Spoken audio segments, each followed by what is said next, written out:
أشهد أن لا إله إلا الله وحده لا شريك له وأشهد أن محمدا عبده ورسوله أما بعد فأعوذ بالله من الشيطان الرجيم بسم الله الرحمن الرحيم الحمد لله رب العالمين الرحمن الرحيم مالك يوم الدين إياك نعبد وإياك نستعين اهدنا الصراط المستقيم صراط الذين أنعمت عليهم غير المغضوب عليهم ولا الضالين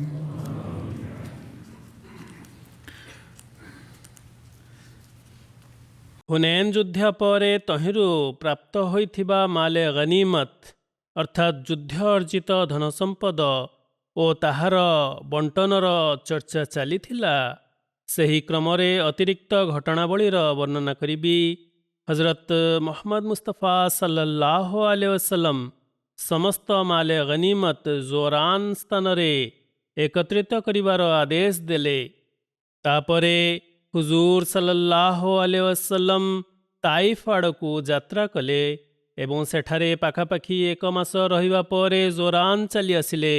ସେ ପର୍ଯ୍ୟନ୍ତ ସୁଦ୍ଧା ମହାଭାଗ ମାଲେ ଗନିମତ ବଣ୍ଟନ କରିନଥିଲେ, ବରଂ କିଛି ଦିନ ଅପେକ୍ଷା କରିଥିଲେ ଯେ ସମ୍ଭବତଃ ବନୁ ହୱାଜିନ୍ ଅନୁତାପ କରି ଫେରିଆସିବେ।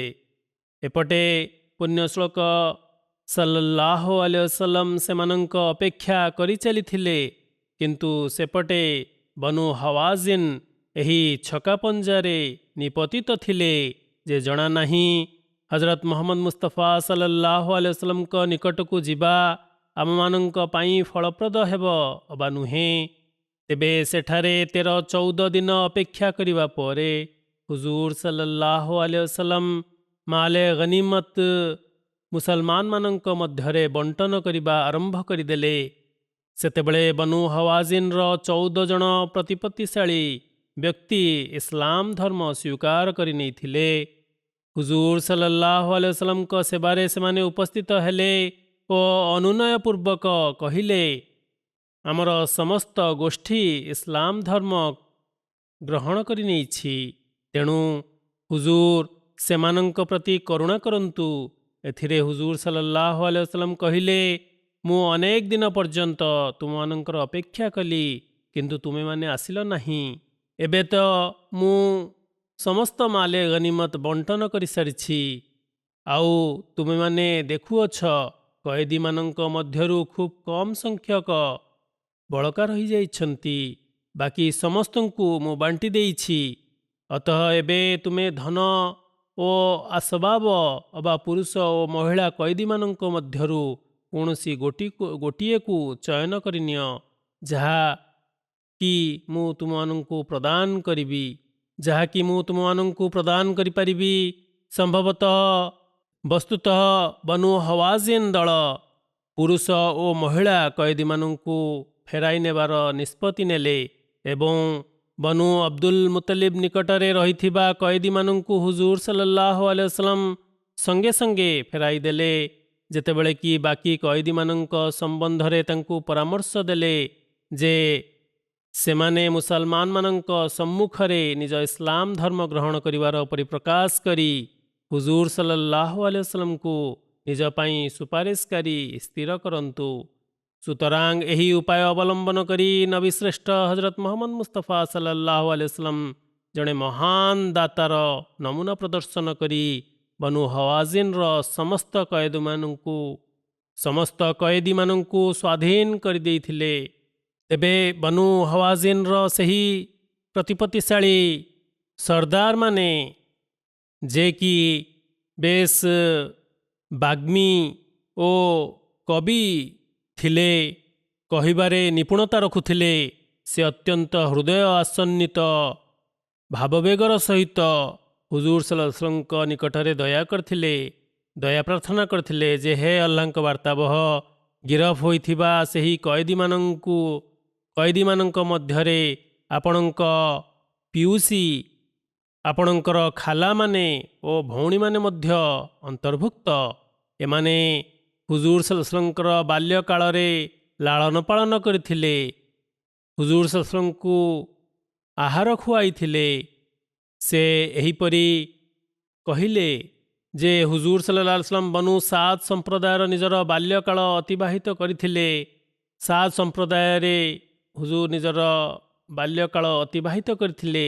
ସେଠାରେ ହୁଜୁର ଲାଳିତ ପାଳିତ ହୋଇଥିଲେ। ତେବେ ଉକ୍ତ ସମ୍ପ୍ରଦାୟର ବନୁ ହୱାଜିନ୍ ସମ୍ପ୍ରଦାୟର ଏକ ଶାଖା ଥିଲା। ପୁନଶ୍ଚ ସେ କହିଲା, ଆମେମାନେ କ୍ଷୀରପାନ କରାଇଥିବାର ଉପକାର ଯଦି ସମ୍ମାନନୀୟ ସମ୍ରାଟ ହାରିସ୍ ବିନ୍ ଅବି ମିସ୍ର କିମ୍ବା ଇରାକର ସମ୍ରାଟ ନୁମାନ ବିନ୍ ମୁନଜରଙ୍କ ଉପରେ କରିଥାନ୍ତୁ ଏବଂ ଆମମାନଙ୍କ ଉପରେ ଯଦି କୌଣସି ବିପତ୍ତି ଆସିଥାନ୍ତା, ତେବେ ସେମାନେ ଆମର ଅବଶ୍ୟ ସହାୟତା କରିଥାନ୍ତେ, ଆମ ସହ ନମ୍ର ଆଚରଣ କରିଥାନ୍ତେ। କିନ୍ତୁ ହୁଜୁର ସଲ୍ଲଲ୍ଲାହୁ ଆଲାଇହି वसल्लम ତ ସେମାନଙ୍କ ଅପେକ୍ଷା ଅଧିକ ଦୟାବନ୍ତ, ବଦାନ୍ୟ, ପରୋପକାରୀ। ତେବେ ଏହାପରେ ହୁଜୁର ସଲ୍ଲଲ୍ଲାହୁ ଆଲାଇହି वसल्लमଙ୍କ ପ୍ରଶଂସା ଓ ହୁଜୁର ସଲ୍ଲଲ୍ଲାହୁ ଆଲାଇହି वसल्लमଙ୍କ ସ୍ତୁତିରେ ସେ ଏକ କସିଦା ମଧ୍ୟ ପାଠ କରିଥିଲା।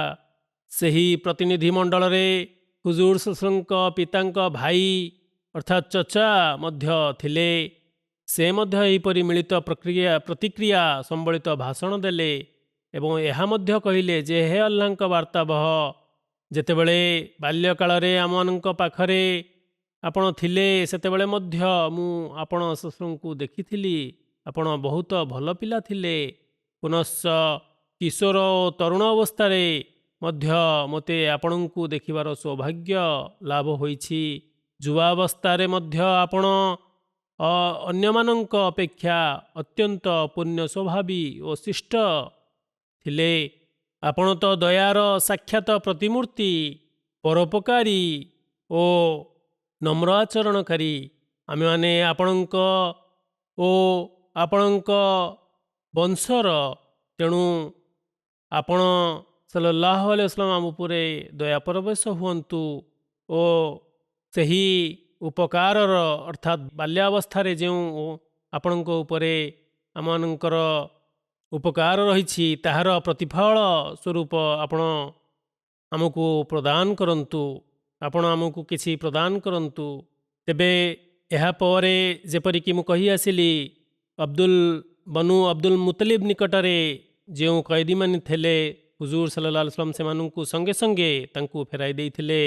କିନ୍ତୁ ଅନ୍ୟମାନଙ୍କ ନିକଟରେ ଯେଉଁ କଏଦୀମାନେ ଥିଲେ, ସେମାନଙ୍କ ନିମନ୍ତେ ହୁଜୁର ତାଙ୍କୁ ଏହି ଉପାୟ ବତାଇଥିଲେ, ଶିଖାଇଥିଲେ ଯେ ତୁମେମାନେ ନମାଜ ଜୋହର ସମୟରେ ଲୋକମାନଙ୍କ ସମ୍ମୁଖରେ ଉପସ୍ଥିତ ହୋଇଯିବ ଓ କହିବ, ଆମେମାନେ ମୁସଲମାନ ହୋଇଯାଇଛୁ ଓ ହୁଜୁର ସଲ୍ଲଲ୍ଲାହୁ ଆଲାଇହି वसल्लम ଆମର ସୁପାରିଶକାରୀ।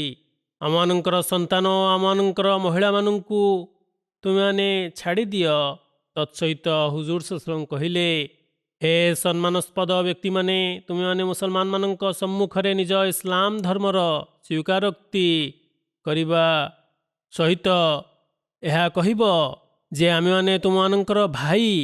ହୁଜୁର ସଲ୍ଲଲ୍ଲାହୁ ଆଲାଇହି वसल्लम ଅତ୍ୟନ୍ତ ପ୍ରେମ ବତ୍ସଳ ଭଙ୍ଗୀରେ ପରୋପକାରିତାର ସହିତ ସ୍ୱୟଂ ହିଁ କଏଦୀମାନଙ୍କୁ ମୁକ୍ତ କରିବାର ପନ୍ଥା ତାଙ୍କୁ ଶିଖାଇଥିଲେ। କାରଣ କଏଦୀମାନେ ତ ବର୍ତ୍ତମାନ ମୁସଲମାନମାନଙ୍କର ଅଧୀନସ୍ଥ ହୋଇସାରିଥିଲେ। ହୱାଜିନ୍ ସମ୍ପ୍ରଦାୟ ପ୍ରତି ମଧ୍ୟ ସମ୍ମାନ ପ୍ରଦର୍ଶନ କରାଯାଉ, ତେଣୁ ପ୍ରତିନିଧି ଦଳ ଏହିପରି ହିଁ କରିଥିଲେ। ଅର୍ଥାତ୍ ଯେପରି ହୁଜୁର ସଲ୍ଲଲ୍ଲାହୁ ଆଲାଇହି वसल्लम ତାଙ୍କୁ ବତାଇଥିଲେ ଯେ ନମାଜ ଜୋହର ପରେ ମୁସଲମାନମାନଙ୍କୁ ଏକତ୍ର କରି ଏହା କହିବ, ସେମାନେ ସେହିପରି ହିଁ କରିଥିଲେ। ବୁଖାରୀର ବର୍ଣ୍ଣନା ଅନୁଯାୟୀ ହୁଜୁର ସଲ୍ଲଲ୍ଲାହୁ ଆଲାଇହି वसल्लम ଛିଡ଼ା ହୋଇ ଲୋକମାନଙ୍କୁ ସମ୍ବୋଧିତ କରି କହିଲେ, ହେ ଲୋକମାନେ, ତୁମମାନଙ୍କର ଭାଇମାନେ ଅନୁତପ୍ତ ସେ କ୍ଷମା ପ୍ରାର୍ଥନା କରୁଛନ୍ତି। ମୁଁ ସେମାନଙ୍କର କଏଦୀମାନଙ୍କୁ ସେମାନଙ୍କୁ ଫେରସ୍ତ କରିଦେବାକୁ ଚାହୁଁଛି। ତେଣୁ ଯେଉଁ ବ୍ୟକ୍ତି ପ୍ରସନ୍ନ ଚିତ୍ତର ସହିତ ନିଜର କଏଦୀକୁ ତାଙ୍କୁ ଫେରସ୍ତ କରିବାକୁ ଚାହୁଁଛି ତେବେ ସେ କରିପାରିବ, ଏବଂ ଯେଉଁ ବ୍ୟକ୍ତି ସେହି କଏଦୀମାନଙ୍କ ବଦଳରେ ଅର୍ଥ ଚାହୁଁଛି ତେବେ ତାହାକୁ ଅର୍ଥ ମଧ୍ୟ ପ୍ରଦାନ କରି ଦିଆଯିବ। ସାହାବାମାନେ ତ ନିଜର ସବୁକିଛି ହୁଜୁର ସଲ୍ଲଲ୍ଲାହୁ ଆଲୈହି ವಸಲ್ಲମଙ୍କ ନିମନ୍ତେ ଉତ୍ସର୍ଗ କରିଦେଇଥିଲେ। ହୁଜୁର ସଲ୍ଲଲ୍ଲାହୁ ଆଲୈହି ವಸಲ್ಲମକୁ ସେମାନେ ସର୍ବାଧିକ ପ୍ରେମ କରୁଥିଲେ।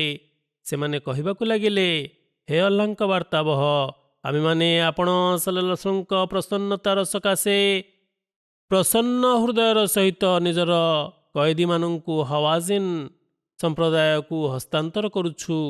ହୁଜୁର ସଲ୍ଲଲ୍ଲାହୁ ଆଲୈହି ವಸಲ್ಲମ ସେମାନଙ୍କର ଏହି ଅପୂର୍ବ ଉତ୍ସାହକୁ ଦେଖି ଅତ୍ୟନ୍ତ ପ୍ରସନ୍ନ ହେଲେ, କିନ୍ତୁ ହୁଜୁର ସଲ୍ଲଲ୍ଲାହୁ ଆଲୈହି ವಸಲ್ಲମ ଏହା ଉଚିତ ମନେ କଲେ ଯେ ସମସ୍ତଙ୍କର ପ୍ରସନ୍ନତା ଓ ପ୍ରସନ୍ନ ହୃଦୟ ପ୍ରକଟିତ ହୋଇଯାଉ। ତେଣୁ ହୁଜୁର କହିଲେ, ହେ ସାହାବାମାନେ, ମୁଁ ଜାଣିପାରୁନାହିଁ ଯେ ତୁମମାନଙ୍କ ମଧ୍ୟରୁ କିଏ ଅନୁମତି ଦେଲା ଓ କିଏ ଅନୁମତି ଦେଲା ନାହିଁ, କାରଣ ସାଧାରଣ ସଭାରେ ସମସ୍ତେ ଅନୁମତି କଥା ଓ ଅନୁମତିର ସ୍ୱୀକାରୋକ୍ତି କରିଥାନ୍ତି। ତେଣୁ ତୁମେମାନେ ଫେରିଯାଅ ଓ ତୁମମାନଙ୍କର ଅଧିପତି ନିରୀକ୍ଷକ ମୋ ପାଖକୁ ଆସି ନିଜର ଲୋକମାନଙ୍କର ମତଧାରା ଉପସ୍ଥାପନ କରନ୍ତୁ।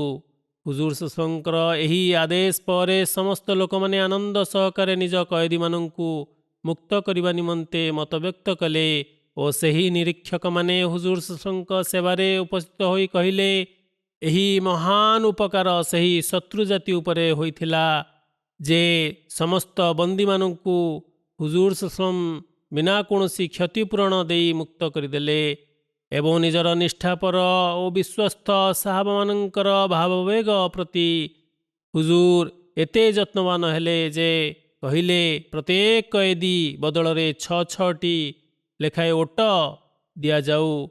ହଜରତ ଉମର ରଜିୟଲ୍ଲାହୁ ପ୍ରେମ ଓ ଆଜ୍ଞାନୁବର୍ତ୍ତୀ ବାର୍ତ୍ତାବହ ହୁଜୁର ସଲ୍ଲଲ୍ଲାହୁଙ୍କ ଏହି ଆଦେଶ ରହିଥିଲା ଯେ ସେ ବନ୍ଦୀମାନଙ୍କ ମୁକ୍ତ ହେବା ସମୟରେ ସେଠାରେ ଉପସ୍ଥିତ ନଥିଲେ। ଯେତେବେଳେ ହୁଜୁର ସଲ୍ଲଲ୍ଲାହୁ ଆଲୈହି ವಸಲ್ಲମ ପ୍ରତ୍ୟାବର୍ତ୍ତନ କଲେ ସେତେବେଳେ ହୁଜୁର ସଲ୍ଲଲ୍ଲାହୁ ଏହା ଦେଖିଲେ ଯେ ଦାସମାନେ ଉଲ୍ଲାସର ସହିତ ନାଚୁଛନ୍ତି, ବନ୍ଦୀମାନେ ଆନନ୍ଦ ଉଲ୍ଲାସିତ ହେଉଛନ୍ତି। ପଚାରିବାରୁ ଜଣାପଡ଼ିଲା ଯେ ହୁଜୁର ସଲ୍ଲଲ୍ଲାହୁ ଆଲୈହି ವಸಲ್ಲମ ସମସ୍ତ ବନ୍ଦୀମାନଙ୍କୁ ମୁକ୍ତ କରିଦେଇଛନ୍ତି। ତେବେ ସେମାନେ ଏହା ଶୁଣିବା ମାତ୍ରେ କୌଣସି ପ୍ରକାର ଅତିରିକ୍ତ ଅନୁସନ୍ଧାନ କରିବା ଆବଶ୍ୟକ ମଣିଲେ ନାହିଁ। ହଜରତ ଉମର ରଜିୟଲ୍ଲାହୁ ନିଜର ପୁତ୍ରକୁ କହିଲେ, ହେ ଅବଦୁଲ୍ଲା, ଯାଅ ଓ ହୁଜୁର ସଲ୍ଲଲ୍ଲାହୁ ଆଲୈହି ವಸಲ್ಲମ ମୋତେ ଯେଉଁ ଦାସ ପ୍ରଦାନ କରିଛନ୍ତି ତାହାକୁ ମୁକ୍ତ କରିଦିଅ। ହୁଜୁର ସଲ୍ଲଲ୍ଲାହୁ ଆଲୈହି ವಸಲ್ಲମ ବନୁ ହୱାଜିନ୍ ସମ୍ପ୍ରଦାୟର ସେହି ବନ୍ଦୀମାନଙ୍କୁ ବିନା କୌଣସି ମୁକ୍ତି ମୂଲ୍ୟରେ ଫେରାଇ ଦେବାକୁ ଆଦେଶ ଦେଇଛନ୍ତି ଓ ତାହା ସହିତ ଏହି ଆଦେଶ ଦେଇଛନ୍ତି ଯେ ସେମାନଙ୍କୁ ନୂତନ ବସ୍ତ୍ର ପରିଧାନ କରାଇ ଫେରାଇ ଦେବ। ହୁଜୁର ସଲ୍ଲଲ୍ଲାହୁ ଆଲୈହି ವಸಲ್ಲମ ସାହାବାମାନଙ୍କୁ ତାଗିଦ କରିଥିଲେ ଯେ ଫଲା ୟଖରୁଜୁଲ୍ ହୁର୍ରୁ ମିନହୁମ୍ ଇଲ୍ଲା କାସିୟାନ୍, ଅର୍ଥାତ୍ ହେ ସାହାବାମାନେ, ମୁକ୍ତ ହେବାକୁ ଥିବା ଏହି ଦାସମାନଙ୍କ ମଧ୍ୟରୁ କେହି ବି ବିନା ବସ୍ତ୍ରରେ ଯେପରି ଏଠାରୁ ନ ଯାଆନ୍ତୁ। ସୁତରାଂ ହୁଜୁର ସଲ୍ଲଲ୍ଲାହୁ ଆଲୈହି ವಸಲ್ಲମଙ୍କ ଏହି ଆଦେଶକୁ ପାଳନ କରିବା ନିମନ୍ତେ ନୂତନ ବସ୍ତ୍ର କିଣିବା ସକାଶେ ଜଣେ ସାହାବୀ ଯାହାଙ୍କର ନାମ ବୁଶ୍ରା ବିନ୍ ସୁଫିୟାନ ଥିଲା ତାଙ୍କୁ ହୁଜୁର ସଲ୍ଲଲ୍ଲାହୁ ଆଲୈହି ವಸಲ್ಲମ ପ୍ରେରଣ କଲେ। ତେବେ ସେ ନୂତନ ଚଦରଗୁଡ଼ିକୁ ଘେନି ଆଣିଲେ ଓ ପ୍ରତ୍ୟେକ କଏଦୀକୁ ନୂତନ ବସ୍ତ୍ର ପ୍ରଦାନ କଲେ। ଗୋଟିଏ ବର୍ଣ୍ଣନା ଅନୁଯାୟୀ 3 ଜଣ ଲୋକ ଏପରି ଥିଲେ ଯେଉଁମାନେ ନିଜର ବନ୍ଦୀମାନଙ୍କୁ ଫେରାଇବାକୁ ଅସ୍ୱୀକାର କରିଦେଇଥିଲେ। ସେମାନେ ହେଲେ ଅକ୍ରବା ବିନ୍ ହାସିବ। ସେ କହିଲା, ଯେଉଁଠି ମୋର ଓ ବନୁ ତମିମର ସମ୍ପର୍କ ରହିଛି ଆମେମାନେ ନିଜର କଏଦୀମାନଙ୍କୁ ଫେରାଇବାକୁ ପ୍ରସ୍ତୁତ ନାହୁଁ, ଆମେମାନେ କଏଦୀ ଫେରାଇବାକୁ ଅସ୍ୱୀକାର କରୁଛୁ। ସେହିପରି ଉୟେନା ବିନ୍ ହିସନ ଫୁଜାରୀ କହିଲା, ମୋର ଏବଂ ମୋ ସମ୍ପ୍ରଦାୟ ବନୁ ଫୁଜାରା କଏଦୀ ଫେରାଇବାକୁ ଅସ୍ୱୀକାର କରୁଛି। ଅବ୍ବାସ ବିନ୍ ମିର୍ଦାସ ଇଏ ତୃତୀୟ ବ୍ୟକ୍ତି ଥିଲା ଯିଏକି କହିଲା, ମୁଁ ଓ ବନୁ ସୁଲେମ ସମ୍ପ୍ରଦାୟ ନିଜର କଏଦୀମାନଙ୍କୁ ଫେରସ୍ତ କରିବୁ ନାହୁଁ। କିନ୍ତୁ ବନୁ ସୁଲେମ ସମ୍ପ୍ରଦାୟ ଏହି କଥା ଶୁଣିବା ମାତ୍ରେ ନିଜର ଅଧିପତିଙ୍କ କଥା ମାନିବାକୁ ସ୍ୱୀକାର କଲା ନାହିଁ ଏବଂ କହିଲା, ଆମମାନଙ୍କର ଯାହା କିଛି ଅଛି ତାହା ନବୀ ଶ୍ରେଷ୍ଠ ହଜରତ ମୁହମ୍ମଦ ମୁସ୍ତଫା ସല്ലଲ୍ଲାହୁ ଆଲାଇହି वसल्लमଙ୍କର। ଅନ୍ୟ କେତେକ ବର୍ଣ୍ଣନା ଅନୁଯାୟୀ ହୁଜୁର ସല്ലଲ୍ଲାହୁ ଆଲାଇହି वसल्लम କହିଲେ, ବନୁ ହୱାଜିନ୍ ସମ୍ପ୍ରଦାୟର ସମସ୍ତ କଏଦୀମାନେ ମୁକ୍ତ ଏବଂ ଯେଉଁ ବ୍ୟକ୍ତି ନିଜର କଏଦୀକୁ ମୁକ୍ତ କରିବାକୁ ଚାହୁଁନାହିଁ ସେହି ବ୍ୟକ୍ତିକୁ ବୈତୁଲ ମାଲରୁ 6ଟି ତରୁଣ ଓଟ କ୍ଷତିପୂରଣ ସ୍ୱରୂପ ପ୍ରଦାନ କରିଦିଆଯିବ।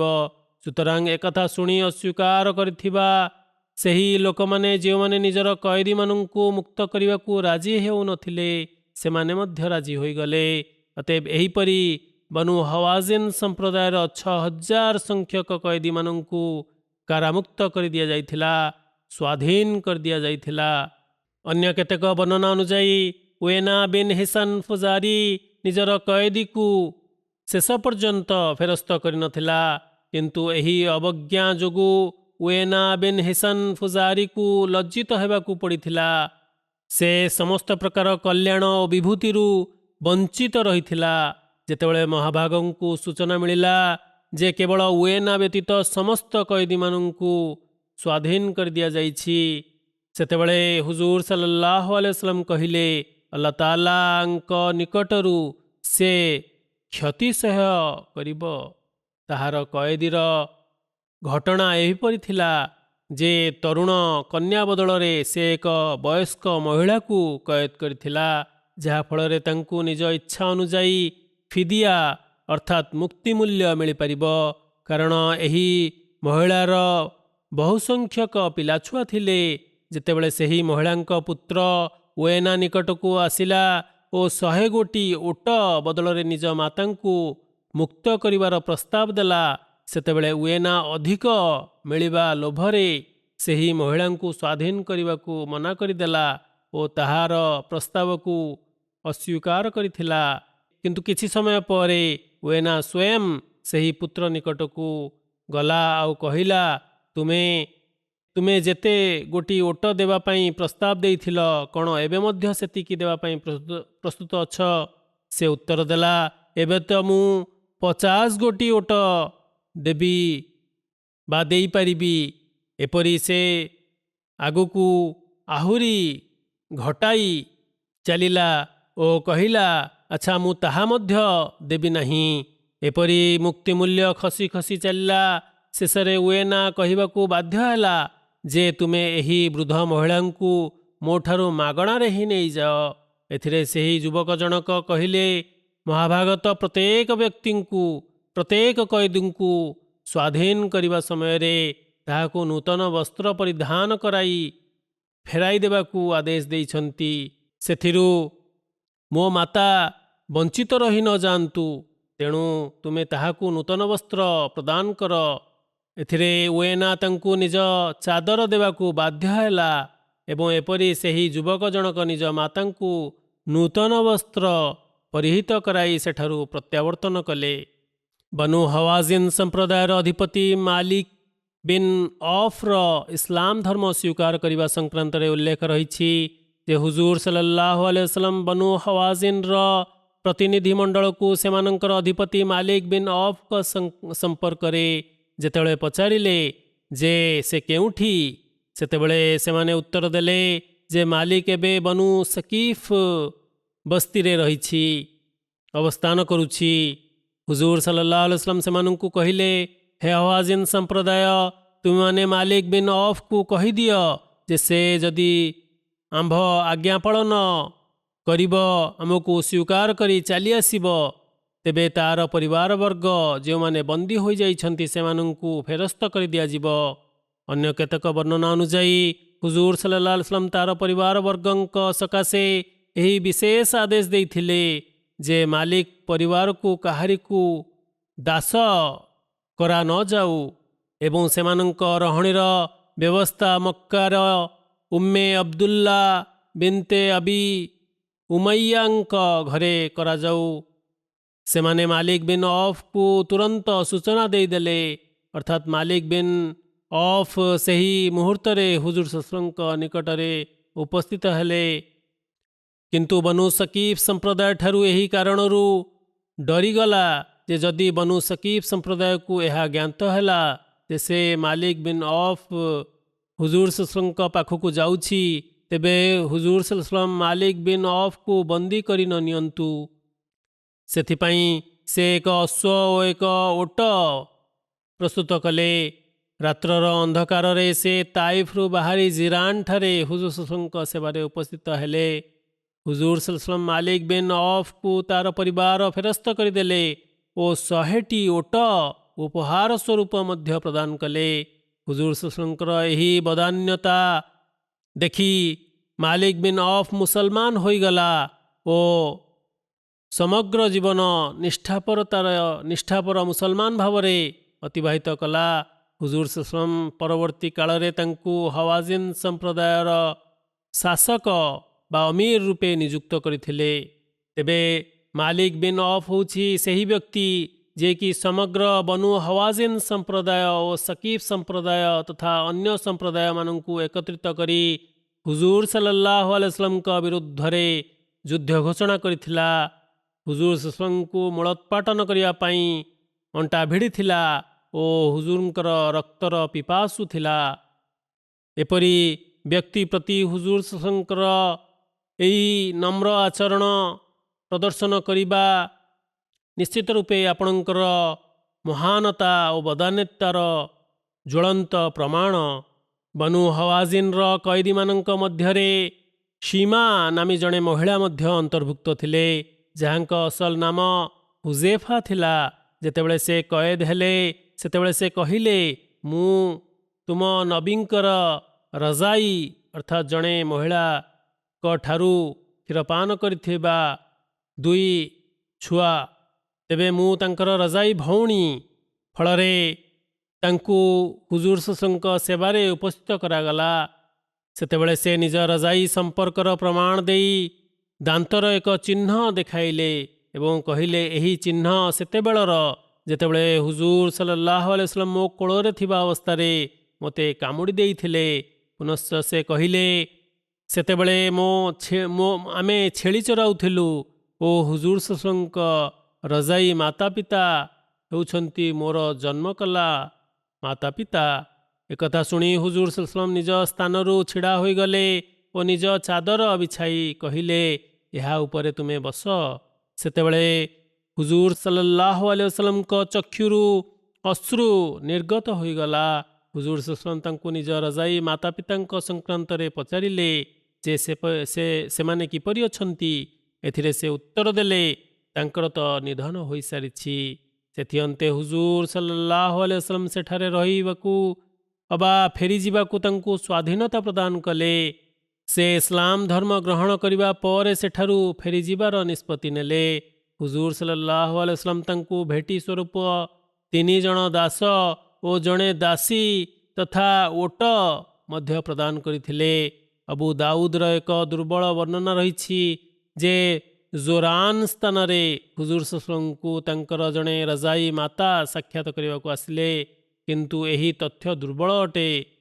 ମହାଭାଗ ସଲ୍ଲଲ୍ଲାହୁ ଆଲୈହି ವಸಲ್ಲମକୁ ତାଙ୍କର ରଜାଇ ମାତାଙ୍କର ସାକ୍ଷାତ କରିବା ଘଟଣା ଅନ୍ୟ କୌଣସି ଅବସରରେ ବର୍ଣ୍ଣନା କରାଯାଇ ନାହିଁ। ତେଣୁ ସମ୍ଭବତଃ ବର୍ଣ୍ଣନାକାରୀଙ୍କୁ ଏହା ଭ୍ରମ ଲାଗିଥିବ, କାରଣ ବର୍ଣ୍ଣନା ଅନୁଯାୟୀ ହୁନେନ୍ ଯୁଦ୍ଧ ପୂର୍ବରୁ ହୁଜୁର ସଲ୍ଲଲ୍ଲାହୁ ଆଲୈହି ವಸಲ್ಲମଙ୍କ ରଜାଇ ମାତା ପିତାଙ୍କର ନିଧନ ହୋଇଯାଇଥିଲା। ଗୋଟିଏ ବର୍ଣ୍ଣନା ଅନୁଯାୟୀ ହୁଜୁର ସଲ୍ଲଲ୍ଲାହୁ ଆଲୈହି ವಸಲ್ಲମ କହିଲେ, ହେ ଭଉଣୀ, ଯାହା ତୁମେ ମାଗୁଛ ଏବେ ମାଗ। ଯାହା ତୁମର ଆବଶ୍ୟକତା ରହିଛି ତାହା ପୂରଣ କରାଯିବ। ଅତଏବ ସେ ନିଜ ଜାତିର ସମସ୍ତ ଲୋକ ଯାହାର ନାମ ବଜାଦ୍ ଥିଲା ତାର ସୁପାରିଶ କଲେ। ସେହି ବ୍ୟକ୍ତି ଜଣେ ମୁସଲମାନ ବ୍ୟକ୍ତିକୁ ହତ୍ୟା କରି ସେହି ବ୍ୟକ୍ତିକୁ ପୋଡ଼ି ଦେଇଥିଲା ଓ ପଳାୟନ କରିଥିଲା, କିନ୍ତୁ ସାହାବାମାନେ ତାକୁ ଧରି ପକାଇଥିଲେ। ବର୍ତ୍ତମାନ ଯେତେବେଳେ ସେମା ବଜାର ଅର୍ଥାତ୍ ସମ୍ପୃକ୍ତ ବ୍ୟକ୍ତିର କ୍ଷମା ପ୍ରାର୍ଥନା କଲେ, କ୍ଷମା ପ୍ରାର୍ଥନା ପାଇଁ ସୁପାରିଶ କଲେ, ସେତେବେଳେ ହୁଜୁର ସଲ୍ଲଲ୍ଲାହୁ ଆଲାଇହି ୱସଲ୍ଲାମ ତାଙ୍କୁ କ୍ଷମା କରିଦେଇଥିଲେ। ଏ ସମ୍ପର୍କରେ ଅଧିକ ବିବରଣୀ ତ ନାହିଁ, କିନ୍ତୁ ତଥାପି ହୁଜୁର ସଲ୍ଲଲ୍ଲାହୁ ସାମଗ୍ରିକ ବର୍ଣ୍ଣନା ଅନୁଯାୟୀ ହୁନୈନ ଯୁଦ୍ଧ ପୂର୍ବରୁ ହୁଜୁର ସଲ୍ଲଲ୍ଲାହୁ ଆଲାଇହି ୱସଲ୍ଲାମ ତାଙ୍କୁ ଏଭଳି ଦାସ ଓ ଜୀବଜନ୍ତୁ ପ୍ରଦାନ କରି ବିଦାୟ ଦେଇଥିଲେ। ନବିଶ୍ରେଷ୍ଠ ହଜରତ ମହମ୍ମଦ ମୁସ୍ତଫା ସଲ୍ଲଲ୍ଲାହୁ ଆଲାଇହି ୱସଲ୍ଲାମ ଯେତେବେଳେ ମକ୍କାରୁ ମଦିନା ପ୍ରବାସ କରିଥିଲେ, ସେତେବେଳେ 100ଟି ଓଟ ପୁରସ୍କାର ପାଇବାର ଲାଳସାରେ ସୁରାକା ବିନ୍ ମାଲିକ ମହାଭାଗଙ୍କ ପିଛା କରିଥିଲା ଓ ସେତେବେଳେ ହୁଜୁର ସଲ୍ଲଲ୍ଲାହୁ ଆଲାଇହି ୱସଲ୍ଲାମ ତାହା ପାଇଁ ଏକ ଓସିୟତ ଲେଖିଦେଇଥିଲେ, ୱିଲ୍ ଲେଖିଦେଇଥିଲେ। ସେହି ସୁରାକା ଜୋରାନ୍ ସ୍ଥାନରେ ନିଜର ସେହି ପତ୍ର ସାଥିରେ ନେଇ ପହଞ୍ଚିଲା ଓ ଇସଲାମ ଧର୍ମର ଦୀକ୍ଷା ନେଲା। ସେହି ରହଣି କାଳରେ ହୁଜୁର ସଲ୍ଲଲ୍ଲାହୁ ଆଲାଇହି ୱସଲ୍ଲାମ ଏକଦା ରାତ୍ରିରେ ଉମ୍ରା କରିବା ଉଦ୍ଦେଶ୍ୟରେ ମକ୍କା ଅଭିମୁଖେ ପ୍ରସ୍ଥାନ କଲେ ଓ ସେହି ରାତିରେ ହିଁ ଫେରି ଆସିଲେ। ଲୋକମାନେ ମନେ କଲେ ଯେ ଯେପରି ଆପଣ କୁଆଡ଼େ ଯାଇ ହିଁ ନାହାନ୍ତି। ଜିଲ୍‌କାଦା ମାସ ଶେଷ ହେବାକୁ 12 ଦିନ ବାକି ରହିଥିଲା ଯେ ହୁଜୁର ସଲ୍ଲଲ୍ଲାହୁ ଆଲାଇହି ୱସଲ୍ଲାମ ମଦିନା ପ୍ରତ୍ୟାବର୍ତ୍ତନ କରିବାର ଯାତ୍ରା ଆରମ୍ଭ କଲେ ଏବଂ 9 ଦିନ ପର୍ଯ୍ୟନ୍ତ ଯାତ୍ରା କରିବା ପରେ ହୁଜୁର ସଲ୍ଲଲ୍ଲାହୁ ଆଲାଇହି ୱସଲ୍ଲାମ ସକୁଶଳେ ମଦିନାରେ ପହଞ୍ଚି ଯାଇଥିଲେ। ପାଶ୍ଚାତ୍ୟ ଦାର୍ଶନିକମାନଙ୍କର କେତେକ ନିରର୍ଥକ ଆପତ୍ତି ଓ ସେଗୁଡ଼ିକର ସଂକ୍ଷିପ୍ତ ଉତ୍ତର ଉପସ୍ଥାପନ କରୁଛି ଏଠାରେ। ଯଦିଚ ଏସବୁ ମୁଁ ପୂର୍ବରୁ ମଧ୍ୟ ବର୍ଣ୍ଣନା କରିସାରିଛି, ତେବେ ଏସବୁ ଥିଲା ହୁନୈନ ଯୁଦ୍ଧର ସବିଶେଷ ବିବରଣୀ। ଏହା ପୂର୍ବରୁ ହୁଜୁର ସଲ୍ଲଲ୍ଲାହୁ ଆଲାଇହି ୱସଲ୍ଲାମ ହଜରତ ଆତାବ୍ ବିନ୍ ଆସିନ୍‌ଙ୍କୁ ମକ୍କାର ଶାସକ ରୂପେ ନିଯୁକ୍ତ କରିସାରିଥିଲେ। ହୁଜୁର ସଲ୍ଲଲ୍ଲାହୁ ଆଲାଇହି ୱସଲ୍ଲାମ ତାଙ୍କ ସହିତ ହଜରତ ମୁଆଜ୍ ବିନ୍ ଜବଲ ରଜିୟଲ୍ଲାହୁ ଓ ହଜରତ ଆବୁ ମୁସା ଆଶରୀ ରଜିୟଲ୍ଲାହୁଙ୍କୁ ପଛରେ ଛାଡ଼ିଥିଲେ, କାରଣ ସେମାନଙ୍କୁ ପବିତ୍ର କୁରାନ୍ କରିମ୍ ଓ ଧର୍ମଶିକ୍ଷା ଦିଅନ୍ତୁ। ହୁଜୁର ସଲ୍ଲଲ୍ଲାହୁ ଆଲାଇହି ୱସଲ୍ଲାମ ନିଜ ସହିତ କିଛି ପାଳିତ ଜୀବ ରଖିଲେ, କାରଣ ଯିଏକି ହୁଜୁର ସଲ୍ଲଲ୍ଲାହୁଙ୍କୁ ମାର୍ଗରେ ସାକ୍ଷାତ କରିବ, ହୁଜୁର ସେମାନଙ୍କୁ ଜୀବଜନ୍ତୁ ପ୍ରଦାନ କରିପାରିବେ। ହୁଜୁର ସଲ୍ଲଲ୍ଲାହୁ ଆଲାଇହି ୱସଲ୍ଲାମ ଜିରାନ୍ ନାମକ ଉପତ୍ୟକାରୁ ବାହାରିଲେ। ସରଫ ମାର୍ଗ ମଧ୍ୟ ଦେଇ ହୁଜୁର ମର୍ରୁଜ ଜୋହରାନ୍ ନାମକ ସ୍ଥାନରେ ପହଞ୍ଚିଥିଲେ। ଏପରି ହୁଜୁର ମଦିନାରେ ଶେଷରେ ପହଞ୍ଚିଥିଲେ। ଏହି ସମସ୍ତ ଅଭିଯାନ ମକ୍କା ବିଜୟ, ହୱାଜିନ୍ ସମ୍ପ୍ରଦାୟକୁ ଜୟ କରିବା, ତାଏବବାସୀଙ୍କ ଉପରେ ଆକ୍ରମଣ କରିବା, ଏସବୁ 2 ମାସ 16 ଦିନ ଅବଧିରେ ଶେଷ ହୋଇଥିଲା। ତେବେ ସେହି ପାଶ୍ଚାତ୍ୟ ଦାର୍ଶନିକମାନଙ୍କର ଆପତ୍ତି ମଧ୍ୟରୁ ସାର୍ ୱିଲିୟମ୍ ମଣ୍ଟୋଗୋମେରୀ ୱାଟ୍ ଯେ କି କୁହନ୍ତି, ତାହାର ଅନୁବାଦ ଏହିପରି ଯେ ଯେଉଁ କିଛି ମହିଳାମାନଙ୍କୁ ବଡ଼ ବଡ଼ ସାହାବାମାନଙ୍କୁ ଦିଆଯାଇଥିଲା, ଅନ୍ୟ ସମସ୍ତ ଲୁଣ୍ଠିତ ଧନ ଓ ବନ୍ଦୀମାନଙ୍କୁ ମସୁଦ୍ ବିନ୍ ଅମ୍ର ଗଫାରୀଙ୍କ ତତ୍ତ୍ୱାବଧାନରେ ଜିରାନ୍ ନାମକ ସ୍ଥାନରେ ରଖାଯାଇଥିଲା। ସେହିପରି ସାର୍ ୱିଲିୟମ୍ ମିଓର ଉଲ୍ଲେଖ କରନ୍ତି ଯେ ବନ୍ଦୀମାନଙ୍କ ମଧ୍ୟରୁ 3 ଜଣ ସୁନ୍ଦର ମହିଳାମାନଙ୍କୁ ହୁଜୁର ସଲ୍ଲଲ୍ଲାହୁଙ୍କ ପାଖକୁ ଅଣାଯାଇଥିଲା। ହୁଜୁର ସେହି 3 ଜଣ ମହିଳାଙ୍କ ମଧ୍ୟରୁ ଗୋଟିଏ ମହିଳା ହଜରତ ଅଲି ରଜିୟଲ୍ଲାହୁଙ୍କୁ, ଗୋଟିଏ ମହିଳା ହଜରତ ଉସ୍ମାନ ରଜିୟଲ୍ଲାହୁଙ୍କୁ ଓ ଆଉ ଗୋଟିଏ ହଜରତ ଉମର ରଜିୟଲ୍ଲାହୁଙ୍କୁ ପ୍ରଦାନ କରିଥିଲେ। ହଜରତ ଉମର ରଜିୟଲ୍ଲାହୁ ନିଜ ଭାଗରେ ପଡ଼ିଥିବା ମହିଳାଙ୍କୁ ନିଜର ସୁପୁତ୍ର ହଜରତ ଅବଦୁଲ୍ଲାଙ୍କୁ ପ୍ରଦାନ କରିଦେଲେ। ଅନ୍ୟ 2 ମହିଳାଙ୍କର ସଂକ୍ରାନ୍ତରେ କିଛି ବର୍ଣ୍ଣନା ନାହିଁ।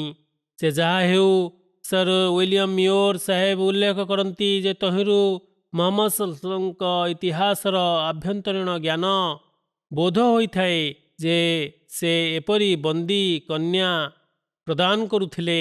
ସେମାନଙ୍କ ମଧ୍ୟରୁ ଜଣେ ହୁଜୁର ସଲ୍ଲଲ୍ଲାହୁଙ୍କ ପତ୍ନୀଙ୍କ ପିତା ଓ 2 ଜଣ କନ୍ୟା ସନ୍ତାନଙ୍କର ପିତା ଥିଲେ।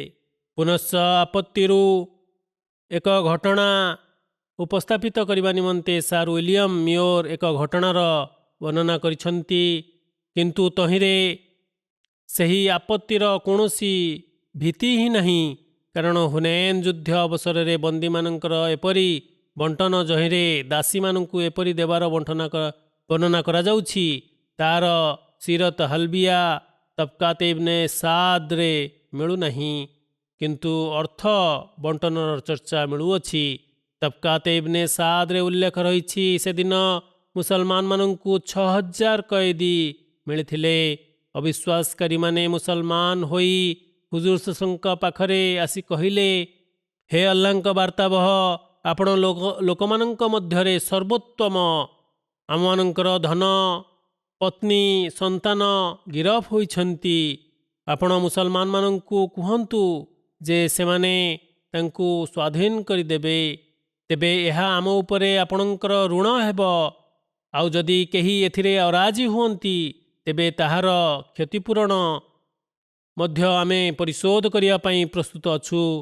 ଏଥିରେ ହୁଜୁର ସଲ୍ଲଲ୍ଲାହୁ ଆଲୈହି ወସଲ୍ଲମ କହିଲେ, ହେ ମୁସଲମାନମାନେ, ମୁଁ ଜାଣିନାହିଁ ଯେ ତୁମମାନଙ୍କ ମଧ୍ୟରୁ କୌଣସି ବ୍ୟକ୍ତି ଏପରି ଥିବ ଯେ ଏହି ପ୍ରସଙ୍ଗ ପ୍ରତି ଏକମତ ନଥିବ, ଯେପରିକି ପୂର୍ବେ ବର୍ଣ୍ଣିତ ହୋଇସାରିଛି।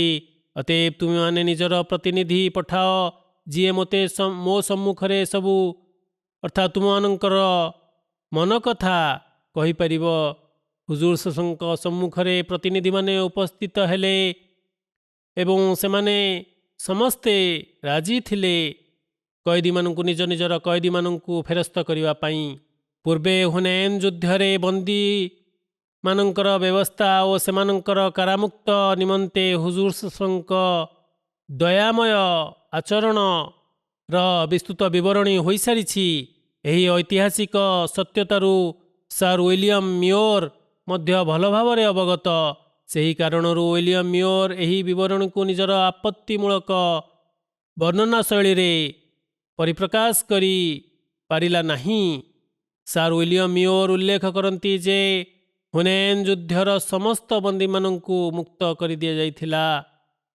ଏହି ଘଟଣାର ବର୍ଣ୍ଣନା ସ୍ୱୟଂ ଏହି ଆପତ୍ତିକୁ ଖଣ୍ଡନ କରିଥାଏ। ଏହି ଯୁଦ୍ଧର ଘଟଣାବଳୀର ସମୀକ୍ଷା ଏହା ସୂଚିତ କରୁଛି ଯେ ପ୍ରାରମ୍ଭରେ ବନ୍ଦୀମାନଙ୍କୁ ନିରୀକ୍ଷଣ କରିବା ନିମନ୍ତେ ସାହାବାମାନଙ୍କ ଉପରେ ଦାୟିତ୍ୱ ନ୍ୟସ୍ତ କରାଯାଇଥିଲା, କିନ୍ତୁ ତତ୍ସହିତ ଏହା ମଧ୍ୟ ସ୍ପଷ୍ଟ ଯେ ବ୍ୟବସ୍ଥାକୁ ଚୂଡ଼ାନ୍ତ ରୂପ ଦେଇ ସମସ୍ତ ବନ୍ଦୀମାନଙ୍କୁ ହଜରତ ଇବ୍ନେ ମସଉଦ ବିନ୍ ଗଫାରୀଙ୍କ ତତ୍ତ୍ୱାବଧାନରେ ଜିରାନ ନାମକ ସ୍ଥାନକୁ ପ୍ରେରଣ କରିଦିଆଯାଇଥିଲା।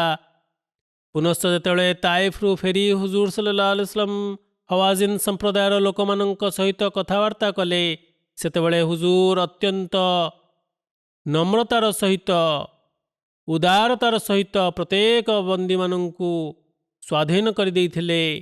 ପାଶ୍ଚାତ୍ୟ ଦାର୍ଶନିକ ମଣ୍ଟୋଗୋମିରୋ ୱାଟ୍ସ ଏହି ସତ୍ୟତା ସହିତ ଭଲ ଭାବରେ ପରିଚିତ, କାରଣ ସେ ଏଠାରେ ଉଲ୍ଲେଖ କରନ୍ତି ଯେ ଏପରି ପ୍ରତୀତ ହୁଏ ଯେ ହୁଜୁର ସଲ୍ଲଲ୍ଲାହୁ ଆଲୈହି वसल्लमଙ୍କ ଦୀର୍ଘକାଳ ପରେ ଶ୍ରୋତାମାନେ ଏପରି କାହାଣୀ ବା ଘଟଣା ବିଶିଷ୍ଟ ବର୍ଣ୍ଣନା କରିଛନ୍ତି। ସମ୍ଭବତଃ ଏହି ଘଟଣାବଳୀ ଗୁଡ଼ିକ ନିଜସ୍ୱକୃତ ହୋଇଥାଇପାରେ, ଅର୍ଥାତ୍ ନିଜ ମନରୁ ମୁସଲମାନମାନେ ଗଢ଼ି ନେଇ ପାରିଥାନ୍ତି। ଆଉ ଏକ ଆପତ୍ତି ମାର୍ଗୋଲିସ୍ ତାଏଫର ଅଧିପତି ମାଲିକ ବିନ୍ ଅଫ୍ ନସରୀ ସମ୍ପର୍କରେ କରିଛି। ମାର୍ଗୋଲିସର କହିବା ଅନୁଯାୟୀ ମାଲିକ ବିନ୍ ଅଫ୍କୁ ଜୋର ଜବରଦସ୍ତି ମୁସଲମାନ କରିଦିଆଯାଇଥିଲା। ମାର୍ଗୋଲିସର ଏହି ଆପତ୍ତି ସମ୍ପର୍କରେ ଆପତ୍ତି ନିଶ୍ଚିତ ରୂପେ ଭିତ୍ତିହୀନ। ହୁଜୁର ସଲ୍ଲଲ୍ଲାହୁ ଆଲୈହି वसल्लम ଯିଏକି ରହମତୁଲ୍ଲିଲ ଆଲମିନ୍ ଥିଲେ, ଦୟା ଓ କରୁଣାର ସାଗର ଥିଲେ, ଯେ ମନୁଷ୍ୟ କଣ ଜୀବଜନ୍ତୁଙ୍କ ଉପରେ ଦୟା କରୁଥିଲେ, ସେ ଏମାନଙ୍କର ଏହି ଆପତ୍ତିରୁ ବହୁ ଊର୍ଦ୍ଧ୍ୱରେ। ତେବେ ଏହି ଘଟଣାର ସବିଶେଷ ବିବରଣୀ ସିରତ ଇବ୍ନେ ହିଶାମରେ ଉଲ୍ଲେଖ ରହିଛି ଯେ ହୁଜୁର ସଲ୍ଲଲ୍ଲାହୁ ଆଲୈହି वसल्लम କିପରି ବନ୍ଦୀମାନଙ୍କୁ ସେମାନଙ୍କ ପରିଜନମାନଙ୍କୁ ଫେରସ୍ତ କରିଦେଇଥିଲେ। ଆଉ ମାଲିକ ବିନ୍ ଅଫ୍ ଯିଏକି ହୁଜୁର ସଲ୍ଲଲ୍ଲାହୁ ଆଲୈହି वसल्लमଙ୍କର ପରମ ଶତ୍ରୁ ଥିଲା, ତାକୁ କେବଳ କ୍ଷମା କରିନଥିଲେ, ବରଂ 100 ଗୋଟି ଓଟ ଉପହାର ସ୍ୱରୂପ ପ୍ରଦାନ କରିଥିଲେ। ଏଠାରେ ଏକଥା ବିଚାରଯୋଗ୍ୟ ଯେ ହୁଜୁର ସଲ୍ଲଲ୍ଲାହୁ ଆଲୈହି वसल्लम ବିଜୟୀ ଅଟନ୍ତି କୌଣସି ସ୍ୱାର୍ଥ କିମ୍ବା ମାଲିକ ବିନ୍ ଅଫ୍ ଠାରୁ କିଛି ହାସଲ କରିବା ପାଇଁ ଏପରି ଆଚରଣ କରିନଥିଲେ କି ତାହାକୁ ବାଧ୍ୟତାମୂଳକ ରୂପେ ଇସଲାମ ଧର୍ମ ଗ୍ରହଣ କରିବା ପାଇଁ କହିନଥିଲେ କି ତାହାର ପରିବାରବର୍ଗକୁ ତାହାର ନିକଟକୁ ଫେରାଇ ଦେଇନଥିଲେ। ବରଂ ଯେତେବେଳେ ହୁଜୁର ସଲ୍ଲଲ୍ଲାହୁଙ୍କର ସନ୍ଦେଶ ତାକୁ ମିଳିଥିଲା ଯେ ତାହାର ପରିବାରବର୍ଗଙ୍କୁ ତାକୁ ଫେରାଇ ଦିଆଯିବ, ସେତେବେଳେ ସେ ସ୍ୱୟଂ ହୁଜୁର ସଲ୍ଲଲ୍ଲାହୁଙ୍କୁ ସାକ୍ଷାତ କରିବା ପାଇଁ ବାହାରି ଆସିଥିଲା। ତାଇଫରୁ ବାହାରି ଜିରାନ କିମ୍ବା ମକ୍କାରେ ହୁଜୁର ସଲ୍ଲଲ୍ଲାହୁଙ୍କ ସହିତ ଯାଇ ସେ ସାମିଲ ହୋଇଥିଲା। ମାଲିକ ବିନ୍ ଅଫ୍ ସେ ପର୍ଯ୍ୟନ୍ତ ସୁଦ୍ଧା ମୁସଲମାନ ହୋଇଯାଇଥିଲା। ଇସଲାମ ଧର୍ମ ସ୍ୱୀକାର କରିବା ସମୟରେ ସେ ଏହି କବିତା ମଧ୍ୟ କହିଥିଲା ଯେ ଫିନ୍ନାସି କୁଲ୍ଲିହିମ୍ ବିମିସ୍ଲି ମୁହମ୍ମଦିନ୍ ମାଇନ୍ ରାଇତୁ ୱଲା ସମେତୁ ବିମିସ୍ଲିହି, ଅର୍ଥାତ୍ ମୁଁ ସମସ୍ତ ଲୋକମାନଙ୍କ ମଧ୍ୟରେ ମହମ୍ମଦ ସଲ୍ଲଲ୍ଲାହୁଙ୍କ ପରି ବ୍ୟକ୍ତି ନା କେବେ ଦେଖିଛି, ନା ହିଁ କେବେ ଆପଣଙ୍କ ମର୍ଯ୍ୟାଦା ତଥା ଆପଣଙ୍କର ସ୍ତରତୁଲ୍ୟ ବ୍ୟକ୍ତି କେବେ ଦେଖିପାରିବି। ତେବେ ଏହା ଥିଲା ହୁନେନ୍ ଯୁଦ୍ଧର ସବିଶେଷ ଘଟଣାବଳୀ। ବର୍ତ୍ତମାନ ମୁଁ କେତେକ ମୃତକଙ୍କର ଉତ୍ତମ ଚରିତ୍ର ଚର୍ଚ୍ଚା କରିବି ଓ ନମାଜ ଜୁମ୍ମା ପରେ ସେମାନଙ୍କର ନମାଜ ଜନାଜା ଗାଏବ ପାଠ କରାଇବି। ପ୍ରଥମେ ହେଲେ ଶ୍ରୀଯୁକ୍ତ ଲଇକ୍ ଅହମଦ ଫର୍ଖ ସାହେବ। ସେ କାନାଡ଼ାରେ ଥିଲେ। କାନାଡ଼ାରେ ତାଙ୍କର ବିୟୋଗ ଘଟିଛି।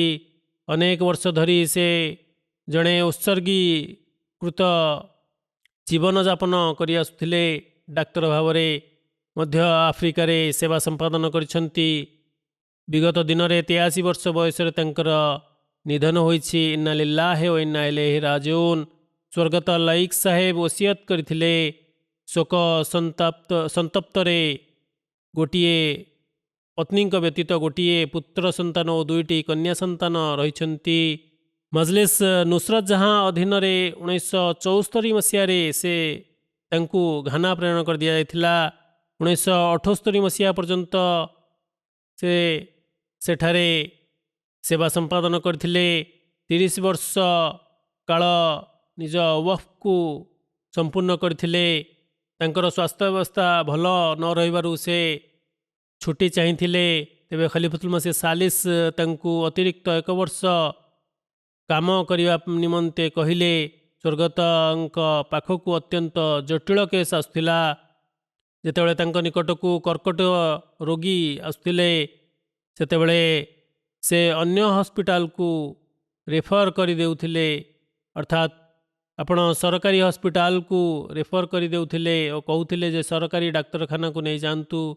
ରୋଗୀ କହୁଥିଲା ଯେ ନା ନା, ମୁଁ ଯଦି ଚିକିତ୍ସା କରିବି ତେବେ ଆହମଦୀ ହସ୍ପିଟାଲରୁ ହିଁ କରିବି, ଆହମଦୀ ଡାକ୍ତରମାନଙ୍କ ଠାରୁ ହିଁ କରାଇବି। ଆଲ୍ଲାହ ତାଆଲାଙ୍କ କୃପାରୁ ଏପରି ଅନେକ ଅସ୍ତ୍ରୋପଚାର ହେଲା ଯାହାଫଳରେ ସେ ସଫଳ ମଧ୍ୟ ହୋଇଥିଲେ। ଏପରି କେସ୍ ତଥା ରୋଗୀମାନେ ରହୁଥିଲେ ଯେ ଯେଉଁ ରୋଗୀମାନଙ୍କର ବଞ୍ଚିବାର ଆଶା ନଥିଲା, ସେ କ୍ଷେତ୍ରରେ ଆଲ୍ଲାହ ତାଆଲାଙ୍କ କୃପାରୁ ସେ ଏପରି ଅନେକ ଅସ୍ତ୍ରୋପଚାର କରିଥିଲେ ଓ ସେଥିରେ ସଫଳ ମଧ୍ୟ ହୋଇଥିଲେ। ସେ ଯାହା ହେଉ ସେହିପରି ଏକ କେସ୍ ଆସିଲା ଯାହାର ନାମ ହାର୍ନିଆ ଥିଲା। ଅତ୍ୟନ୍ତ ଜଟିଳ କେସ୍ ଥିଲା। ସେହି କେସ୍କୁ ସେ ହ୍ୟାଣ୍ଡେଲ କରିଥିଲେ। ଆଲ୍ଲାହ ତାଆଲାଙ୍କ ନିକଟରେ ଦୁଆ କରି ଅପରେସନ୍ କରିଥିଲେ ଓ ସେଥିରେ ସଫଳ ହୋଇଥିଲେ। 1984 ମସିହାରେ ତାଙ୍କୁ ପୁନଃ ଆଫ୍ରିକା ସ୍ଥିତ ଗାମ୍ବିଆକୁ ପ୍ରେରଣ କରିଦିଆଯାଇଥିଲା। 1993 ମସିହାରେ ପର୍ଯ୍ୟନ୍ତ ସେ ସେଠାରେ ରହିଥିଲେ ଓ ସେବା ସମ୍ପାଦନ କରିଥିଲେ। ସ୍ୱର୍ଗତଙ୍କ ପୁତ୍ର ନିଜ ପିତାଙ୍କ ସମ୍ପର୍କରେ ଉଲ୍ଲେଖ କରନ୍ତି ଯେ ଅନେକ କଥା ଯାହାକି ଠିକ୍ ଅଟେ। ସେ କୁହନ୍ତି ଯେ ପିତାଶ୍ରୀ ଜଣେ ନୀରବ ସ୍ୱଭାବର ବ୍ୟକ୍ତି ଥିଲେ, ଦୁଆକାରୀ, ବିନୀତ ଓ ବିନମ୍ର, ଧୈର୍ଯ୍ୟ ରକ୍ଷାକାରୀ ବ୍ୟକ୍ତିତ୍ୱର ଅଧିକାରୀ ଥିଲେ। ନିଜର ସମଗ୍ର ଜୀବନ ସେବାରେ ଅତିବାହିତ କରିଦେଇଛନ୍ତି। ୱକ୍ଫ ସମୟ ମଧ୍ୟରେ ବିଶେଷ କରି ଗାମ୍ବିଆର ଛୋଟ ଓ ପଛୁଆ ଗ୍ରାମର ରହି ସେଠାରେ କାମ କରିବା ଅତି କଷ୍ଟକର। ଖାଇବା ପିଇବା ପାଇଁ କିଛି ବି ଜିନିଷ ଉପଲବ୍ଧ ନଥାଏ। ଭୀଷଣ ଗ୍ରୀଷ୍ମତାପ, ପୁଣି ସେଥିରେ ଇଲେକ୍ଟ୍ରି ଓ ଜଳ ଇତ୍ୟାଦିର ସୁବିଧା ଉପଲବ୍ଧ ନଥାଏ। ଏପରି ସ୍ଥଳେ ସେ ସେବା ସମ୍ପାଦନ କରିଥିଲେ। ଫର୍କ ସାହେବଙ୍କ ସୁପୁତ୍ର କୁହନ୍ତି, ମୁଁ ଅସୁସ୍ଥ ଥିଲି ମୋ ଗୋଡ଼ ଦରଜ କରୁଥିଲା। ପିତାଜୀ ମୋତେ କୋଳରେ ଉଠାଇ ବିଦ୍ୟାଳୟକୁ ନେଇ ଯାଉଥିଲେ, ଗାଡ଼ିରେ ବସାଇ ସେଠାରେ ପହଞ୍ଚୁଥିଲେ, କିନ୍ତୁ ପିତାଶ୍ରୀ କେବେ ବି କୌଣସି ଅଭିମାନ କି ଅଭିଯୋଗ କରିନାହାନ୍ତି। ଯେତେବେଳେ ହଜରତ ଖଲିଫତୁଲ ମସିହ ରାବେ ରହିମୁଲ୍ଲାହ ତାଆଲା 1988 ମସିହାରେ ସେଠାରେ ଗସ୍ତ କଲେ, ସେତେବେଳେ ବିଶେଷ ରୂପେ ଖଲିଫା ରାବେଙ୍ଗ ସ୍ୱର୍ଗତ ଡାକ୍ତର ସାହେବଙ୍କ ଘରକୁ ଗଲେ ଓ ସେଠାରେ ଘରେ ବସି ତାଙ୍କ ସହିତ କଥାବାର୍ତ୍ତା କରିଥିଲେ, ତାଙ୍କ ସହିତ ଖାଦ୍ୟ ସେବନ କରିଥିଲେ। ଯେତେବେଳେ କି ତାଙ୍କ ଘରେ ଗୋଟିଏ ଚୌକିଟିଏ ମଧ୍ୟ ନଥିଲା, ସେତେବେଳେ ହୁଜୁର ଅର୍ଥାତ୍ ହଜରତ ଖଲିଫତୁଲ ମସିହ ରାବେ ରହିମୁଲ୍ଲାହ ତାଆଲା ଷ୍ଟାଫମାନଙ୍କୁ କହିଲେ, ଆପଣମାନେ ବାହାରେ ରୁହନ୍ତୁ।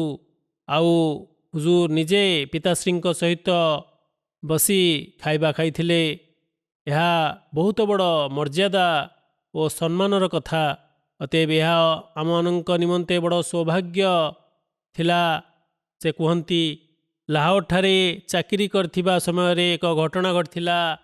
ସେ ସଂକ୍ରାନ୍ତରେ ସ୍ୱର୍ଗତ ଡାକ୍ତର ଫର୍କ ସାହେବ ବର୍ଣ୍ଣନା କରନ୍ତି, ମୋର ରକ୍ତଚାପ ହ୍ରାସ ପାଇଥିଲା। ମୁଁ ଟେବୁଲ ଉପରେ ଶୋଇପଡ଼ିଲି। ମୋତେ ଏହା ଲାଗୁଥିଲା ଯେ ମୁଁ ଆଉ ବଞ୍ଚି ନାହିଁ।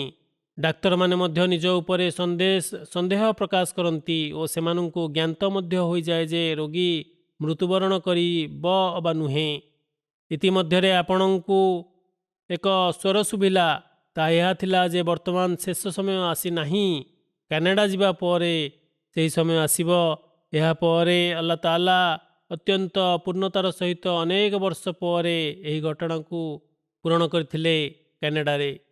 ଏକଦା ଯେତେବେଳେ ସ୍ୱର୍ଗତ ଲାଇକ୍ ସାହେବ ଘାନାରୁ ଫେରିଥିଲେ, ସେତେବେଳେ 1978 ମସିହାରେ ତାଙ୍କ ଜମାତର ପ୍ରତିନିଧିମଣ୍ଡଳ ହଜରତ ଖଲିଫତୁଲ ମସିହ ସାଲିସ ରହିମୁଲ୍ଲାହ ତାଆଲାଙ୍କୁ ଭେଟିବା ନିମନ୍ତେ ପହଞ୍ଚିଥିଲେ। ହୁଜୁର କହିଲେ, ଡାକ୍ତର ସାହେବ ଆପଣ ଫେରି ଆସିଛନ୍ତି। ମୁଁ ଆପଣଙ୍କୁ ପୁନଃ ସେଠାକୁ ପ୍ରେରଣ କରିବି ଯେଉଁଠାରୁ ଆପଣ ଆସିଛନ୍ତି। ଅତଏବ ଡାକ୍ତର ସାହେବ କୁହନ୍ତି, ମୁଁ ଏକଥା ବୁଝିପାରିନଥିଲି, କାରଣ ମୁଁ ଆଉ ଥରେ ନିଜକୁ ୱକ୍ଫ କରୁନଥିଲି ବା କରିବାକୁ ମନସ୍ଥ କରିନଥିଲି। କିନ୍ତୁ 1983 ମସିହାରେ ରବୁଆର ସେକ୍ରେଟାରୀ ନୁସରତ ଜାହାଙ୍କ ପତ୍ର ପ୍ରାପ୍ତ ହେଲା। ସେହି ପତ୍ରରେ ଉଲ୍ଲେଖ ରହିଥିଲା ଯେ ଆପଣଙ୍କର ନିଯୁକ୍ତି ବିଚାରାଧୀନ ରହିଛି, ତେଣୁ ଆପଣ ଆସନ୍ତୁ। ସୁତରାଂ 1984 ମସିହାରେ ଖଲିଫତୁଲ ମସିହ ରାବେ ମୋତେ ଗ୍ୟାମ୍ବିଆ ପଠାଇଦେଲେ ଓ ତୃତୀୟ ଖଲିଫାଙ୍କର ସେହି କଥା ପୂରଣ ହୋଇଗଲା। କାରଣ ଏହା ଏକ ବିଚିତ୍ର କଥା ଥିଲା, ଏକ ଚମତ୍କାର କଥା ଥିଲା ଯେ ଜଣେ ଖଲିଫା ଗୋଟିଏ କଥା କହିଥିଲେ ଓ ତାହାକୁ ଆଉ ଜଣେ ଖଲିଫା ସାକାର କଲେ। ଘାନାର ପୂର୍ବତନ ଅମୀର ସ୍ୱର୍ଗତ ୱାହାବ ଆଦମ ସାହେବ କହୁଥିଲେ ଯେ ଡାକ୍ତର ଲାଇକ ଅହମଦ ଫର୍କ ସାହେବ ଯେତେବେଳେ କି କୌଣସି ରୋଗୀର ଅତ୍ୟନ୍ତ ଗମ୍ଭୀର ଅବସ୍ଥା ଦେଖୁଥିଲେ, ସେତେବେଳେ ତୁରନ୍ତ ନଫିଲ ନମାଜ ପାଠ କରିବାରେ ଲାଗୁଥିଲେ। ମୁଁ ମଧ୍ୟ ସ୍ୱର୍ଗତଙ୍କୁ ଘାନା ଅବସ୍ଥାନ କାଳରେ ଦେଖିଛି। ସେ ଅତ୍ୟନ୍ତ ଶିଷ୍ଟ ସ୍ୱଭାବର ବ୍ୟକ୍ତି ଥିଲେ, ବିନୀତ ଓ ସେବାକାରୀ ବ୍ୟକ୍ତି ଥିଲେ। ଉତ୍ସର୍ଗୀକୃତ ଜୀବନକୁ ବେଶ ସମ୍ମାନ କରୁଥିଲେ, ଅତିଥି ସତ୍କାରୀ ବ୍ୟକ୍ତି ଥିଲେ। କେବଳ ସେତିକି ନୁହେଁ, ଉଭୟ ସ୍ୱାମୀ ସ୍ତ୍ରୀ ଦୁଇଜଣ ଯାକ ଅତିଥି ସତ୍କାରକ ଥିଲେ, ଯାହାକି ଖୁବ୍ କମ୍ ଲୋକଙ୍କଠାରେ ଦେଖିବାକୁ ମିଳିଥାଏ। ଦାଉଦ ହନିଫ ସାହେବ ଯିଏକି ଆଜିକାଲି ଜାମିଆ ଅହମଦିଆ କାନାଡ଼ାର ପ୍ରିନ୍ସିପାଲ ଅଟନ୍ତି, ସେ ପୂର୍ବେ ଗ୍ୟାମ୍ବିଆ ଜମାତର ଅମୀର ଥିଲେ। ସେ କୁହନ୍ତି, ସ୍ୱର୍ଗତ ଡାକ୍ତର ସାହେବ ସର୍ବଦା ମାନବ ସେବା ପାଇଁ ତତ୍ପର ରହୁଥିଲେ। ସେ ନା ଦିନ ଦେଖୁଥିଲେ ନା ରାତି, କେବଳ ସେବା ମନୋଭାବ ରଖି କାର୍ଯ୍ୟ କରୁଥିଲେ। ବିପଦଗ୍ରସ୍ତ ଲୋକମାନଙ୍କର ସାହାଯ୍ୟ କରିବା ତାଙ୍କର ମୂଳ ଉଦ୍ଦେଶ୍ୟ ଥିଲା।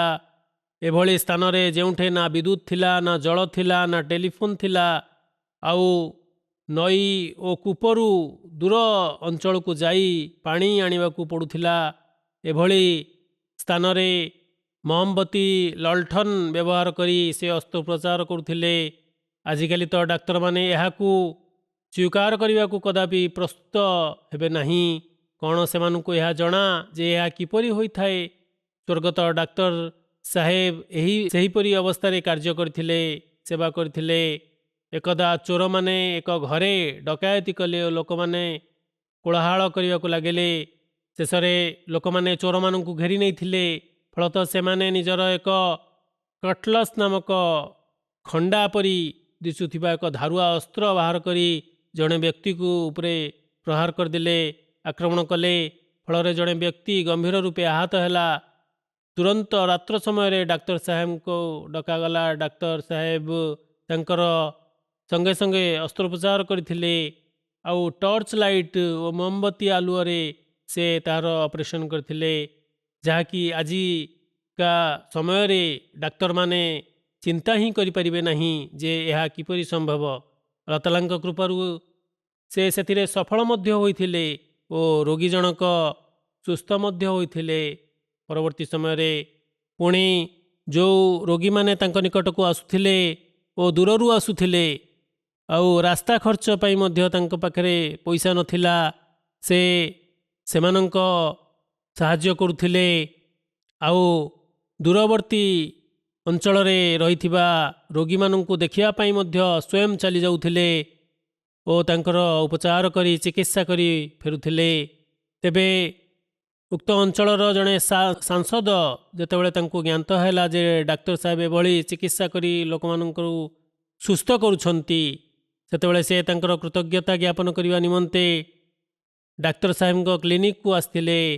ଯେତେବେଳେ ବି ସାଂସଦ ଡାକ୍ତରଖାନାକୁ ଆସୁଥିଲେ, ସେତେବେଳେ ସେ ଡାକ୍ତର ସାହେବଙ୍କୁ ଭେଟିବା ନିମନ୍ତେ ଅବଶ୍ୟ ଆସୁଥିଲେ ଓ ଏକଥା ପରିପ୍ରକାଶ କରୁଥିଲେ ଯେ ଡାକ୍ତର ସାହେବ, ଆପଣ ହିଁ ପ୍ରକୃତ ଅର୍ଥରେ ମାନବ ସେବା କରୁଛନ୍ତି। ଆଲ୍ଲାହ ତାଆଲା ସ୍ୱର୍ଗତଙ୍କ ପ୍ରତି ସଦୟ ହୁଅନ୍ତୁ ଓ ବୈକୁଣ୍ଠରେ ତାଙ୍କର ସ୍ତରକୁ ଉନ୍ନୀତ କରନ୍ତୁ ଓ ତାଙ୍କ ମାତା, ପତ୍ନୀ ଓ ସନ୍ତାନ ସନ୍ତତିଙ୍କୁ ଧୈର୍ଯ୍ୟ ଓ ସାହସ ପ୍ରଦାନ କରନ୍ତୁ। ଦ୍ୱିତୀୟ ମୃତକ ହେଲେ ଶ୍ରୀମାନ ହମଦ ଅହମଦ ଗୌରୀ ସାହେବ, ଯେ କି ହାଇଦ୍ରାବାଦ ଇଣ୍ଡିଆ ନିବାସୀ ଥିଲେ। ସେ ଜଣେ ମୁସି ବ୍ୟକ୍ତି ଥିଲେ। ନିଜ ପଛରେ ସେ ପତ୍ନୀଙ୍କ ବ୍ୟତୀତ 4 ଜଣ ପୁତ୍ର ଓ ଜଣେ କନ୍ୟା ସନ୍ତାନ ତଥା ଅନେକ ନାତି ନାତୁଣୀ ଛାଡ଼ି ଯାଇଛନ୍ତି। ସବୁ ପିଲାମାନେ କୌଣସି ନା କୌଣସି ରଙ୍ଗରେ ଜମାତର ସେବା କରୁଛନ୍ତି। ସ୍ୱର୍ଗତ ମହମ୍ମଦ ଇନାମ ଗୌରୀ ସାହେବ ନାଜରେ ଆଲା କାଦିଆନଙ୍କର ସେ ସାନ ଭାଇ ଥିଲେ। ସେ ଶ୍ରୀମାନ ସମଦ ଗୌରୀ ସାହେବ ମୁବଲିକ ସିଲସିଲା ଓ ସଦର ଜମାତ ଆଲବାନିଆଙ୍କର ପିତା ଥିଲେ। ସ୍ୱର୍ଗତ ନିୟମିତ ରୂପେ ନମାଜ, ରୋଜା, ତହଜୁଦ ପାଠ କରି ଓ ପବିତ୍ର କୁରାନକୁ ଖୁବ୍ ପ୍ରେମ କରୁଥିବା ବ୍ୟକ୍ତି ଥିଲେ। ଖିଲାଫତର ଆଜ୍ଞାକାରୀ ତଥା ଅତି ପୁଣ୍ୟବାନ ବ୍ୟକ୍ତି ଥିଲେ। ସ୍ୱର୍ଗତଙ୍କୁ ହଜ ଓ ଉମରା କରିବାର ମଧ୍ୟ ସୌଭାଗ୍ୟ ଲାଭ ହୋଇଥିଲା। ସେ ଖିଲାଫତର ଆଦେଶ ପାଳନକାରୀ ବ୍ୟକ୍ତି ଥିଲେ। ଛୋଟରୁ ଛୋଟ ବା ବଡ଼ରୁ ବଡ଼ ପ୍ରତ୍ୟେକ ପ୍ରକାର ଆଦେଶକୁ ଶୁଣିବା ମାତ୍ରେ ତାଙ୍କର ଏହା ଚେଷ୍ଟା ରହୁଥିଲା ଯେ ସର୍ବପ୍ରଥମେ ନିଜେ ତାହା ଉପରେ ପାଳନ କରିବି, ତାପରେ ଯାଇ ଜମାତକୁ କହିବି।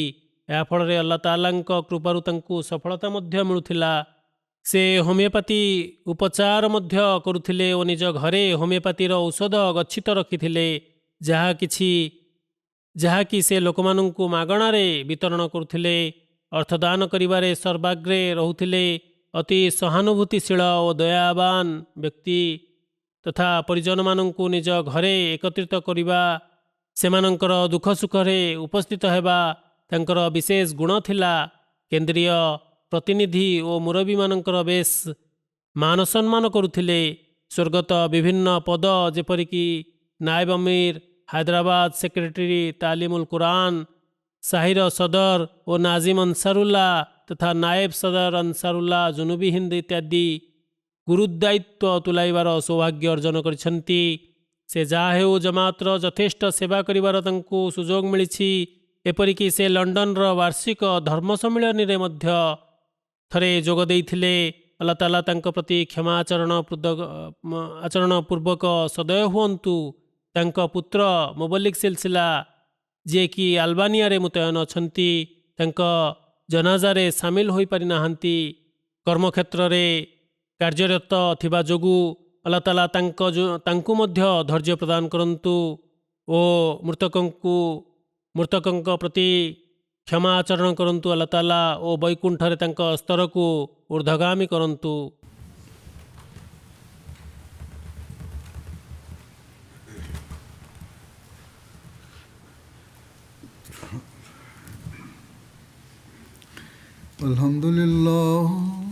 الحمد لله نحمده ونستعينه ونستغفره ونؤمن به ونتوكل عليه ونعوذ بالله من شرور أنفسنا ومن سيئات أعمالنا